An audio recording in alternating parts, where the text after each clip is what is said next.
Et bonjour les Gémeaux, je reviens pour la semaine du 28 au 3 août pour les ascendants ou lune en Gémeaux.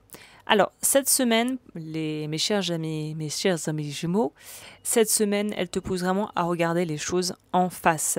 Pas pour te faire peur, mais pour que tu puisses te libérer en fait de ce qui fonctionne plus. C'est un peu, on pourrait dire je me souviens plus du terme, mais en gros, c'est pas la thérapie, mais c'est la méthode il faut que ça secoue, en gros, il faut passer les turbulences pour arriver de l'autre côté. Donc, il y a un travail intérieur à faire pour comprendre qu'est-ce qui t'empêche finalement de te transformer et qu'est-ce qui te fait te sentir impuissant dans ta vie. Ou est-ce que tu sens une forme d'impuissance ou une forme de sentiment de purée, mais j'ai l'impression que je subis ce que je vis et en fait, je veux plus de ça. Toi, la Lune, elle transite dans la maison 8, 9, 10. Elle va activer 3 constellations lunaires qui sont les nakshatras en astrologie védique. Et ces constellations, elles vont vraiment te forcer à te confronter directement au changement. C'est pas juste l'idée du changement, c'est de... En fait, tant que tu n'arrives pas à faire le deuil de certaines choses, tu vas te sentir un peu bloqué. Et c'est pour ça que c'est là que ça devient un peu... Ça peut être un peu compliqué et même un petit peu dissonant pour toi, c'est-à-dire c'est gauche et droite et en même temps on ne sait pas de quel côté aller parce que les deux, que tu prennes à gauche ou à droite, ça t'apportera des infos, ça t'apportera de l'aide. Mais là, ça dépasse ce cadre de est-ce qu'il faut choisir droite ou gauche, il faut comprendre qu'est-ce qui m'a amené à arriver devant ce carrefour où il va falloir que je choisisse d'aller à droite ou à gauche. Et en fait, il faut que tu arrives il y a quelque chose à affronter pour avancer. La maison 8, c'est plutôt celle qui va nous parler des transformations profondes, des secrets et des phases de turbulence, comme on dit, de crise dans la vie qui arrive. Elle t'invite vraiment à arrêter de courir en avant, mais vraiment aller en toi. La maison 9, elle vient t'aider, elle est soutenante dans cette dynamique parce qu'elle va te permettre de prendre de la hauteur pour transformer ce que tu sens et ce que tu comprends et que tu puisses en fait dépasser les obstacles ou les épreuves.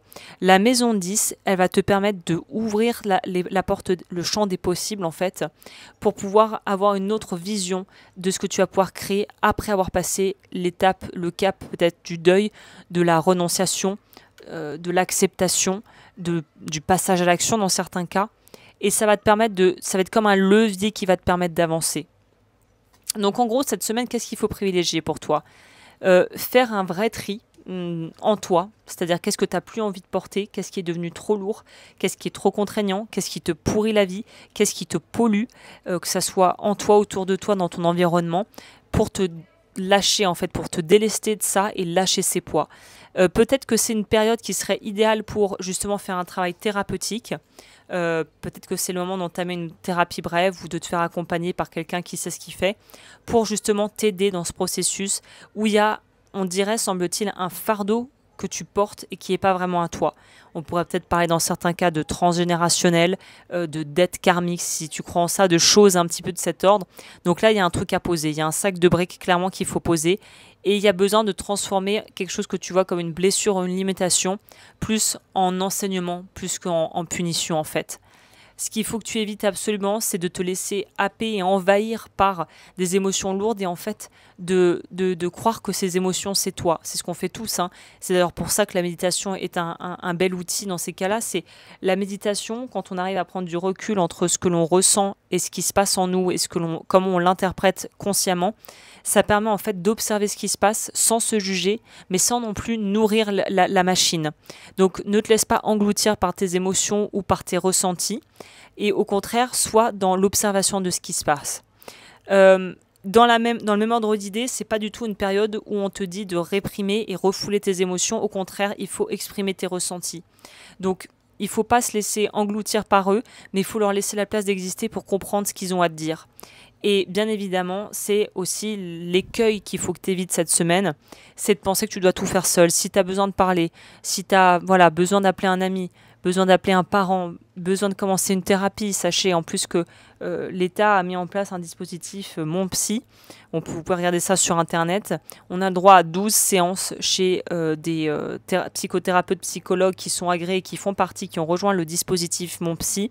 On a le droit à 12 séances remboursées par la Sécu. C'est énorme.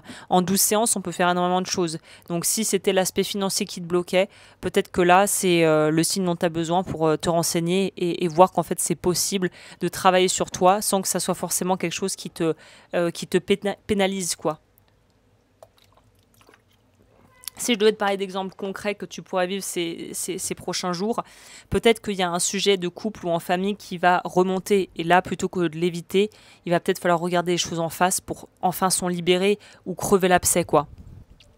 Peut-être aussi que tu pourrais te rendre compte qu'un projet qui t'épuise, en fait, elle répond à de fausses attentes, que ce projet n'est plus aligné avec ce que tu veux faire et qu'en fait, c'est un petit peu comme une espèce de château de cartes qui est un peu en train de s'effondrer, comme l'arbre qui cache la forêt, où on pense que on a une voie, que c'est tout tracé, qu'on sait où on va, puis en fait, on se rend compte que c'est pas vraiment ça qu'on veut.